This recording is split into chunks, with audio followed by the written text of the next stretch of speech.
Às vezes, a história de outra pessoa pode mudar a sua. Eu vou contar a minha história. Meu nome é Luísa. Tenho 21 anos.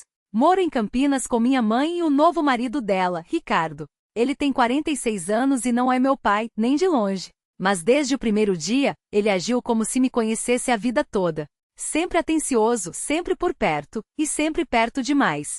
Por muito tempo eu pensei que era só cuidado, que talvez eu estivesse imaginando coisas. Tudo mudou naquela noite em que minha mãe viajou por uns dias para a casa da irmã dela em Piracicaba. Ficamos sozinhos. Eu saí do banho, vesti uma camisola de seda longa que mal cobria minhas coxas e sem pensar em nada fui para o meu quarto. Tinha certeza de que ele já estava dormindo, mas me enganei. A porta se abriu um pouquinho, em silêncio, e ele apareceu no batente. O olhar dele, como de um predador, percorreu meu corpo de cima a baixo e parou. Você não tem medo de pegar um resfriado? Ele disse com um sorrisinho, mas a voz era baixa e rouca. Eu dei de ombros, sentindo um arrepio percorrer minha pele. Aqui dentro está quente, respondi sem me mover.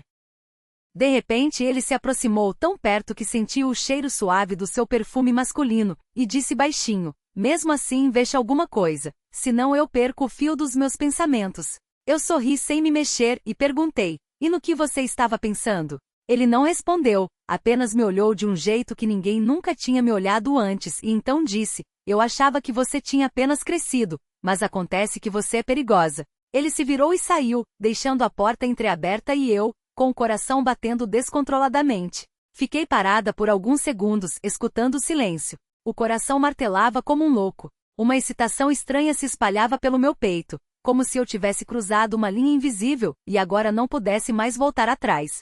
Fechei a porta, mas não por completo, do mesmo jeito que ele, e me deitei. A camisola de seda grudava no corpo. O frio dos cabelos molhados fazia cócegas no meu pescoço. Tentei dormir, mas meus pensamentos giravam apenas em torno dele, do seu olhar, da sua voz, das suas palavras. Perigosa. De manhã, ele agiu como se nada tivesse acontecido. Me entregou uma xícara de café, como se a noite anterior não existisse, e disse, você foi dormir tarde ontem. Olhei para ele por cima da xícara e respondi, e como você sabe? Ele deu de ombros e disse, a porta rangeu. Ou você a deixou aberta de propósito? Ele acrescentou. Eu quase me engasguei.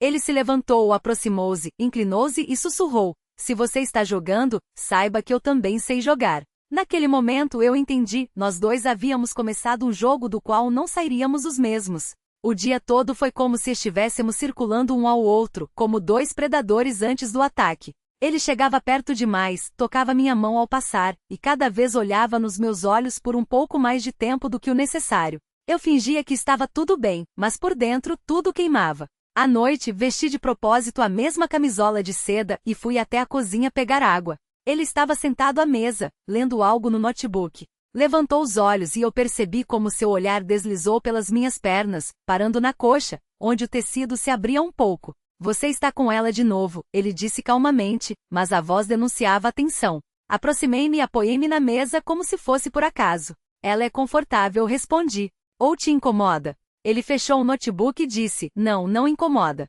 Pelo contrário, distrai. E então ele se levantou lentamente, sem desviar os olhos, passou por mim, mal tocando meu ombro. Já na porta disse por cima do ombro, você sabe muito bem o que está fazendo, Luísa. E desapareceu no seu quarto. Fiquei ali parada, sentindo uma corrente elétrica percorrer minha pele, e pela primeira vez na vida eu queria que ele voltasse. Esperei a luz do quarto dele se apagar e só então voltei para o meu. Mas não conseguia dormir. A camisola queimava meu corpo, como se estivesse impregnada com as palavras dele. Andei pelo quarto, tentando me distrair, mas por dentro tudo já fervia. Perto da meia-noite, ouvi passos. A porta rangeu e parou. Ele não entrou. Apenas passou, ou fingiu que passou. Eu me decidi. Abri a porta e espiei o corredor. Ele estava de pé perto da janela, de costas para mim, vestindo uma calça de moletom escura e uma camiseta. Como se estivesse esperando. Sem se virar, ele disse, quer água? Ou veio de camisola buscar outra coisa? Dei um passo à frente. E se for? Ele se virou lentamente. Seus olhos escureceram. Então entra. A porta não está trancada. E foi para o seu quarto. Eu não pensei, apenas o segui. Entrei e fechei a porta com cuidado. Ele estava de pé perto da mesa, de costas para mim. Depois se virou, olhou nos meus olhos e disse baixinho, eu não consigo mais fingir que não vejo, que não quero. Eu me aproximei e sussurrei, então não finja. No instante seguinte, suas mãos estavam nos meus quadris. A respiração falhou. A camisola de seda deslizou dos meus ombros, e tudo que estava contido explodiu com um único toque. A manhã foi silenciosa, como se o próprio tempo tivesse medo de espantar o que aconteceu entre nós. Acordei antes dele e fiquei olhando-o dormir. Forte e relaxado, nada parecido com o homem que eu estava acostumada a ver durante o dia, o padrasto sério e controlado. Deslizei para fora da cama com cuidado, vesti a mesma camisola de seda e fui em silêncio para a cozinha. Minutos depois, ele apareceu. Cabelos bagunçados, uma camiseta numa mão e na outra, um olhar que me deu arrepios de novo. Ele se aproximou, me abraçou pela cintura e sussurrou no meu ouvido: agora você é o meu segredo. E sabe, eu adoro guardar esse segredo. Tomamos café da manhã em silêncio. Apenas os olhares falavam por nós, e cada toque parecia confirmar. Não foi um erro, foi um começo. Durante o dia, ele saiu para ir ao mercado e quando voltou, deixou um bilhete na minha mesa. Hoje à noite, de novo. Só que dessa vez mais baixo. Esperei dar quase meia-noite. Eu já estava na cama, mas não dormia. Só esperava. Esperava a porta ranger. A chave girou na fechadura e no momento seguinte, ele estava parado na porta com um casaco escuro. Seus olhos brilhavam, como os de um predador que sabe exatamente quem veio buscar. Sem dizer uma palavra, ele se aproximou, deitou-se ao meu lado, me puxou para si e sussurrou: hoje eu não vou embora até de manhã. Sua mão deslizou pelas minhas costas. A respiração ficou mais profunda. E dessa vez não foi espontâneo, não foi um impulso, mas como se tivéssemos ensaiado aquilo 1000 vezes. Gentil, preciso, lento. Falávamos em sussurros, ríamos, nos beijávamos como se fosse nossa primeira noite num mundo onde ninguém nos julgaria. Depois ele adormeceu, me abraçando forte, como se tivesse medo que eu desaparecesse.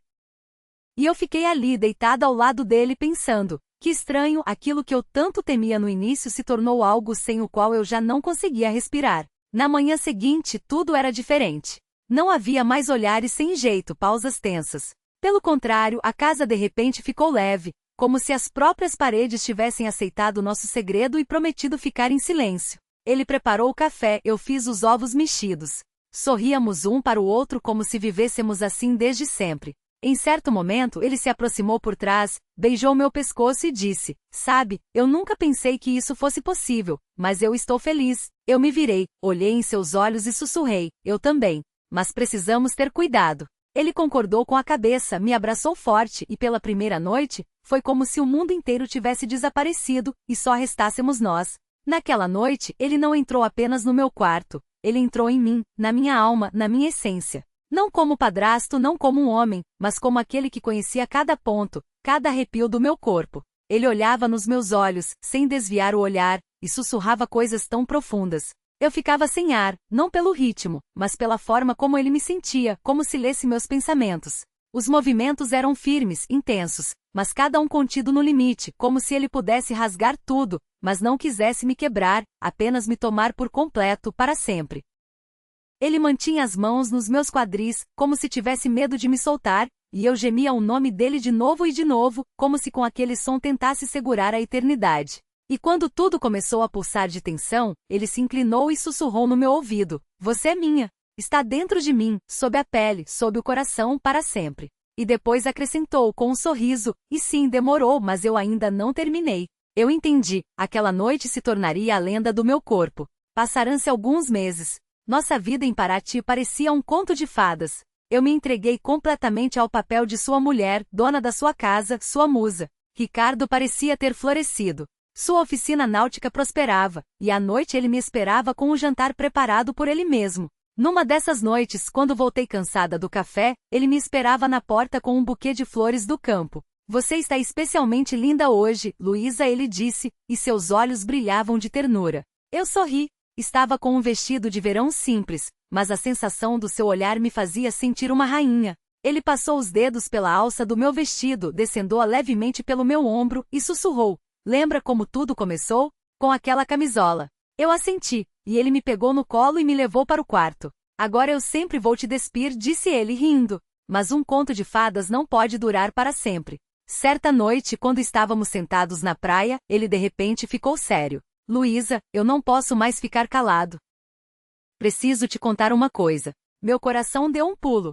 Senti que algo estava errado. O que aconteceu, Ricardo? Perguntei. Ele pegou minha mão, acariciando-a com o polegar. É o seguinte, eu sempre quis ter uma família. Pensei que com sua mãe eu poderia construir uma. Mas então você apareceu. Ele ficou em silêncio, como se as palavras estivessem presas na garganta. Apertei sua mão. O que você quer dizer? Ele ergueu o olhar para mim, cheio de dor e determinação. Eu quero que a gente tenha um filho. Um filho nosso, Luísa. Eu congelei. Tudo dentro de mim gelou. Eu nunca tinha pensado nisso. Estava tão absorta em nossa paixão, nosso segredo, nossa liberdade, que não imaginava que poderia haver algo além. Você quer um filho? Sussurrei. Sim, eu já queria antes de você, mas agora eu só quero que seja com você. Puxei minha mão. Fiquei com medo. Eu tinha apenas 21 anos. Eu não estava pronta para isso. Eu pensava em liberdade, em amor, em aventuras, mas não em um filho. Levantei-me, dei alguns passos na areia, tentando organizar meus pensamentos. Ele veio atrás de mim. Luísa, eu sei que pode ser muito cedo, mas não posso mentir para você. Não consigo mais viver sem pensar na nossa família, na nossa pequena cópia. Olhei para ele e pela primeira vez em muito tempo não vi paixão, nem o brilho predatório, mas desespero e dor. Ele estava disposto a tudo para conseguir o que sonhava, mas eu não estava pronta. Eu não sei o que dizer, Ricardo, sussurrei. Eu preciso pensar. Ele assentiu, e a luz em seus olhos se apagou. Senti uma rachadura se formar entre nós. Os dias seguintes se tornaram um teste. Eu estava confusa. Eu tinha 21 anos. Tinha acabado de fugir de casa para viver com um homem que era marido da minha mãe. Minha vida virou de cabeça para baixo, e eu estava aproveitando essa liberdade, essa sensação de voo. Mas a ideia de um filho, de fraldas, de noite sem dormir e da responsabilidade que cairia sobre meus ombros me assustava. Eu sentia que ainda não estava pronta. Queria estudar, viajar, conhecer o mundo, e não me fechar em 4 paredes com um bebê. Ricardo ficou distante. Parou de vir ao café, não me esperava mais com o jantar. Começamos a viver como vizinhos. Ele consertava barcos. Eu trabalhava. À noite sentávamos em cômodos diferentes, cada um com seus pensamentos. A tensão crescia. Um dia não aguentei. Entrei na oficina dele. Ele estava sentado, debruçado sobre um barco velho e nem levantou a cabeça. Ricardo, eu disse. Ele ficou em silêncio. Ricardo, precisamos conversar. Ele largou as ferramentas, limpou as mãos num pano e olhou para mim. Seus olhos estavam vazios. Sobre o quê? Sobre o fato de você não querer um filho meu? Sua voz era fria como gelo. Eu não estou pronta, sussurrei. Sou muito jovem. Não sei como ser mãe. Não sei como construir uma família. Mas eu sei, ele me interrompeu. Eu estou pronto para isso. Estou pronto para assumir toda a responsabilidade.